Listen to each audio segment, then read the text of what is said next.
তো আজ রান্না করব পাঙাশ মাছ দিয়ে। দেখো কিভাবে বানাই। তো মাছগুলোকে ভালোভাবে ভেজে নিচ্ছিলাম। এইভাবে করে সবজি একদিন বানিয়ে খেয়ে দেখো, খুব ভালো লাগে। আমার কাছে তো দারুণ লাগে, কারণ বেশি তেল মশলা দিয়ে সবজি খাওয়াটা আমার ভালো লাগে না। তো হালকা পাতলার মধ্যেই কিছু মশলা দিয়ে আমি সবজিটা করে দেখাই। তো আমি তেল দিয়ে জিরে ফোড়নে দিয়ে দিলাম।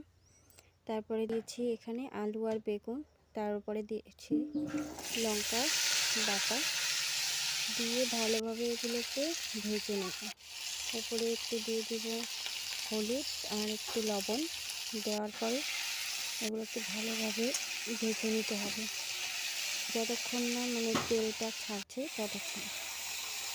তো ভেজে নেওয়ার পরে দেখো এভাবে একটু জল জল উঠে গেছে, কারণ লবণ দিয়েছিলাম এর জন্য।